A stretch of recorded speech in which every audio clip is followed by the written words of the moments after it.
What's up, guys?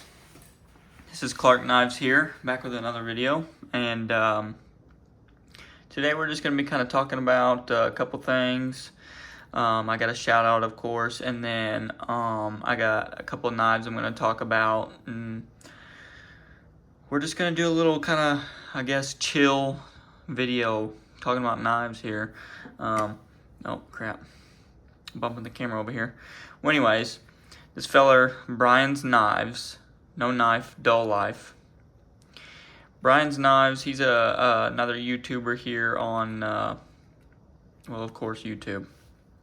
But anyways, this guy's actually really cool. I've talked to him a little bit and done a couple deals with him. He's bought a couple slips off me, and I've watched a little bit of his videos and stuff.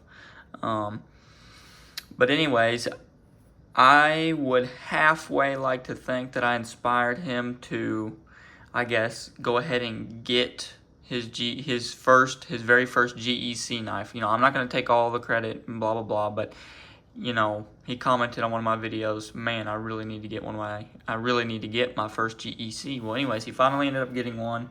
So I like to think that I had a little bit of credit, or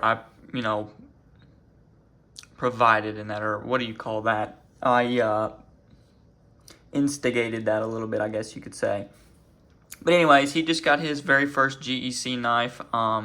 Go check out his channel and subscribe to it, and go look at that new GEC knife. It's one of the best ones I've seen. I'll be honest with y'all, folks. I mean, I was blown away whenever I first seen it. It is a very nice knife. So if y'all want to go see that knife, go over to his channel and check it out. Like I said, I've talked to him a little bit and watched a few of his videos, and he's got a lot of really cool content. Just a very kind of laid back, chill kind of guy. But anyways, what he gave me was, he sent me a pin here that you could put like on a backpack, or shirt, or whatever you have it on, like a little travel pack or something like that.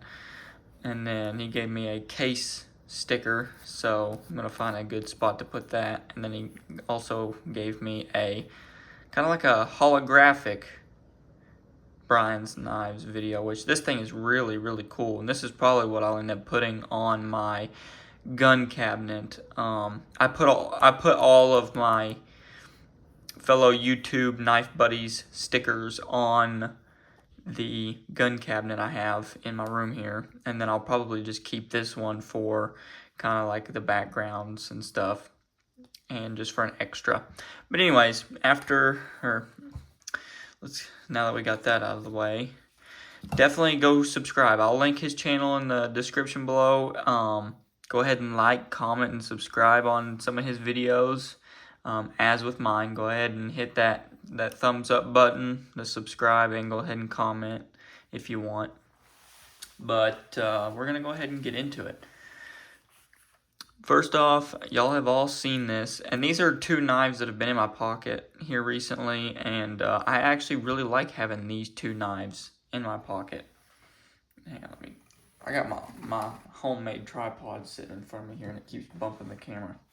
But anyways, these two knives I have been carrying in the pocket. I actually really like having them both in my pocket. I haven't been carrying this one in the slip just because it's kind of like a little, I'll throw it in my pocket, and because I don't want two slips in my pocket, you know.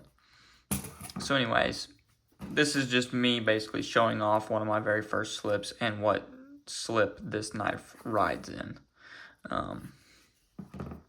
This is my 14 TC Barlow. Everybody's probably seen it.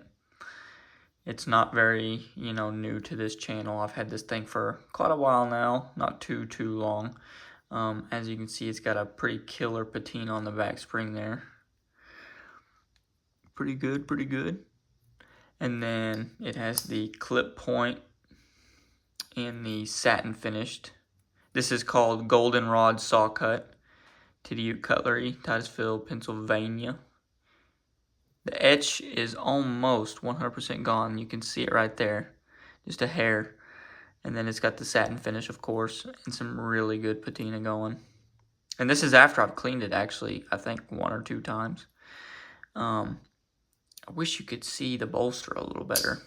Let me see if I can't turn the light off here. Here you go. I guess the bolster is getting a little bit of patina / rust, maybe. I don't know. I've cleaned the bolster just to make sure it wasn't getting rust, and those little spots you can kind of see there have stayed there. So I don't really know what that is. I don't really know. The other side has been, perfectly fine. And then here's the patina on the back spring there and the blade. It shows up a little better without the light. But you can see the bone better with the light. So there you go. Anyways, this is my 14-1122 TC Barlow, and this is a pretty small knife. This is kind of like your typical case sway back jack or gent size. They're almost identical in shape, or in size actually. I have one of the gents that I compared it to, and they really are like identical. I think this TC is just a tad bit bigger, maybe like that much of the tip is bigger. I don't know. But anyways, there's the 14 TC. It's a beautiful knife. It's one of my favorites. That one definitely isn't leaving my collection. I've thought about it, but I can't get myself to do it. Just for the simple fact is that was kind of my first love, I guess, on the Barlows, and I really like the saw cut Barlows. So first off, we'll go ahead and show off the slip. This slip Richter Knives made me, and as you can see, it goes along with the saw cut. This is his saw cut slip. I've carried this slip quite a bit, and I'll be honest with you, this is still going really, really, really strong. The edge is still real slickulated and all that, and it's kind of been folded over and this and that. And I finally just added a lanyard to it because I got rid of the 83 that I had sitting in it. But anyways, RDS Wood Turning made these lanyard beads for me out of acrylics. And so I went ahead and put one of those on my slip here just to kind of be able to pull it out of my pocket instead of having to dig for it and all this and that. But anyways, this knife matches better with the bone and the slip, but I just don't like the way it looks in there. I like the way my 77 looks in there a little better. But anyways, I'm probably about to stop carrying my 77 in a slip just because I've been kind of getting out of the slip habit here recently. I've just been throwing a knife in my pocket and letting it sit in there with my keys or my change or whatever you have it. And then, booyah. This is the Northfield 77 Yankee Barlow. I don't know if this is a Yankee Barlow. This is the Collector Knives run, like the Collector Knives special factory or let's see here. This is a special that Collector Knives done. I don't think it's a special factory order, but it's a Collector Knives special. And as you can tell, compared to my 14, this thing is quite a bit bigger. Quite a bit bigger. Which I like this one a lot better, and I wish I had a 15 in the Barlow that GEC makes, and I may work on getting one of those, but I'm not in no rush because this is the main knife that I wanted. So I finally got it. I'm going to carry this one for a long time and just kind of enjoy what I have as of right now, because I am very blessed to have all these knives that I have, and I need to kind of just focus on them for a little while. But as far as patina goes, you can see kind of you can see it real good off camera here, but you got the oil spill tieners, as Brother Ryan calls it. And that's RH Blade and Shade. I don't think you can see it any better with the light on. No, not at all. Not at all.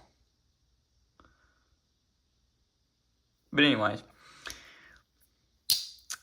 Northfield. And if you can see inside there, inside the stamp there, it looks like rust, but I'm almost positive that it's just dye because it's on both sides. And this knife, you know, it was kept in a good environment and it was kept clean and all this and that. But yeah, it looked like rust to me at first, but I've kind of just run my finger with a paper towel through there, and it's, you know, none of it's come off, so I'm pretty sure it's just dye, like leftover dye or something. I'll clean it or fix it later. It doesn't bother me too much. But the main thing about this video is I think I'm just gonna carry this one in the pocket. Just throw it in the pocket and see what happens.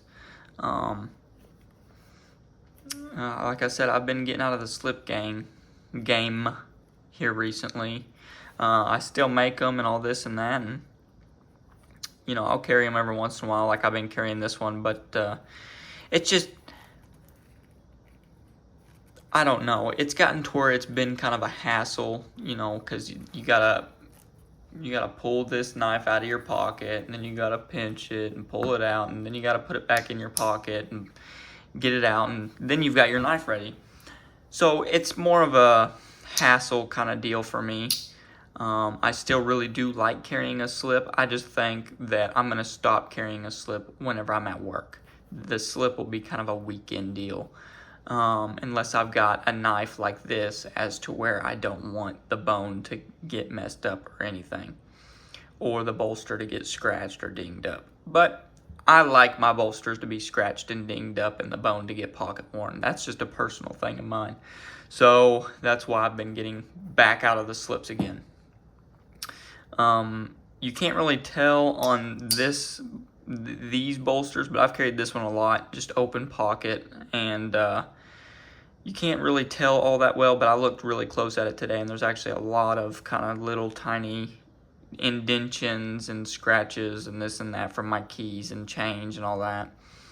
But this was just kind of a little video as to show you the two knives that I've carried in my pocket for the past like 2 to 3 days.